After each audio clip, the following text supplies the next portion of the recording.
Elizabeth and I, we made a lot of mistakes in our marriage. But we always wanted what was best for our kids. And you think taking Jake away from his mother is what's best for him? But Elizabeth didn't leave me much choice. Look, as Jake's father, you have every right to be a part of his life. But there has to be a way to ensure that without filing for emergency guardianship. Elizabeth started this. I never wanted a fight. No, it doesn't have to be a fight. Call Alexis, tell her to back off. Stop this petition before the situation gets out of hand. Nicholas, if I back down now, I could wind up seeing Jake and Cameron every other weekend. I can't take that chance. Listen, Lucky. Taking the position that the best defense is a good offense might not be the right thing to do at this point, given that you're essentially telling the court that Elizabeth is a bad mother. If you continue to let this get out of control, you can end up doing damage beyond your imagination, Lucky. I hate that this is what Lucky and I have become. We couldn't make our marriage work, and now we're playing tug-of-war with our children. I never wanted Jake and Cameron to be caught in the middle of our problems. What if you don't fight the petition for emergency guardianship just for right now? No, I am not giving up my son. Elizabeth, I just think that once Lucky has a chance to relax, to calm down without feeling threatened, that he's going to be able to back off and be more reasonable about the whole custody arrangement. The Lucky I used to know would have done that, but now he is just too angry. Not that I blame him. I lied to him for months. I remarried him when I knew my heart was with Jason. But still, I am not going to let him use Jake to get back at me. Lucky's not going to give up. Well, neither am I. I am going to fight with everything I have to keep my boys with me. Thank you for waiting. Might want to check your files over there. I could have ransacked them for all you know while you're gone. Oh, I doubt there's anything in them that would be of use to you at the moment. Look, I'm sorry for treating you with suspicion earlier. Please. It takes a player to know a player. You'd be a fool to trust me. You can't take that risk. Especially where the welfare of your child is concerned. This is about what happened at the Metro Court the other evening, isn't it? When you saw me arguing with Alexis and Jerry. I'm sorry to say I only saw you arguing, Rick. I just saw Alexis looking affronted and mildly puzzled. Yeah, it's a courtroom tactic, and Alexis is a master at it. Don't engage emotionally. Don't let the witness or opposing counsel get one up on you.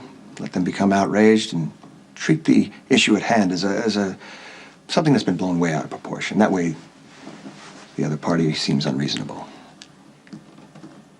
And if I know all of this, why do I let her trap me every time? Hmm? You said it, not me. I don't know, I can't be indifferent to Alexis. There's far too much hurt and anger there. And more than a little regret. And a lot of frustration, especially where Molly's concerned. Look, you said before that you wanted to give Lila Ray everything that you didn't have when you were growing up. That's the way I feel about Molly. I grew up in a, well, let's put it mildly, an unhappy home. My adopted mother and my father were locked in this icy, subtle, endless war. I mean, the undercurrents were everywhere. Resentment, infidelity, business trips lasting weeks, subtle digs masquerading as dinner conversation. Did I miss where you moved in with us? You weren't the only one to grow up rich and unwanted, Rick. The upper classes have their own subtle forms of child abuse. Not that we've dealt with anything comparing with what Alexis had to deal with. You know, with Helena and everything. She certainly won't let you ever forget that. No, she doesn't. Look, I know Alexis went through hell as a child. I do, which would explain why she's overprotective with Molly and Christina to the point of The only thing is that Alexis feels that she's the only one who can actually care for and love this child. And I mean, it's admirable to a certain degree. Yeah, but it doesn't leave much room for fathers now, does it? No, it doesn't. And I'm not willing to sacrifice my daughter for anything. Molly is far too important to me. Did you find anything? Yeah, per your instructions, I jackaled into the DOT mainframe. I'm accessing the traffic cameras along County Route 91, and it doesn't appear that that's the warped one's chosen path. So there's no way to tell where Johnny's headed? Well, Actually, when cross-referencing the Septic One's accounts, I came across 2 charges made in the last 24 hours. One at a gas station off of Windsor Road and one at a diner in Ashland. Okay, so I pulled up security camera footage from the houses in a 10-mile radius. And around midnight, the Warped One's car was spotted turning onto a private road that leads up into the mountains. It's good work. Did you find anything else?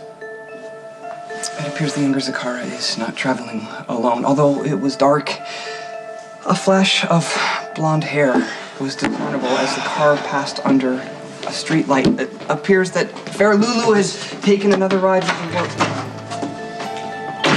Warped. Put some guys outside Zakara's townhouse. Anybody gets within 10 feet of the front door, I want to know about it. Thank you. Yes. Do you have a few minutes? Yeah, what's going on? Before I get into why I came, I would just like to say up front that I think you meeting with Zakara is a terrible idea. I think you made that clear last night, Kate. So you're still trying to pursue this? Well, it's just that, as you know, Letitia was murdered in Carly's living room. Whoever did it is threatening to come after my family next. So that's why I have to meet Zakara face to face to figure out a solution so nobody else ends up dead. Yes, but if you have this meeting, you may be the next casualty. Casualties are wrong. You know what I mean? Sonny, there has to be some other way to resolve this situation without you putting your life in danger. It's not going to really matter, Kate, because Zakara's been in seclusion for years. No one knows where he lives. No one knows where to find him. I might.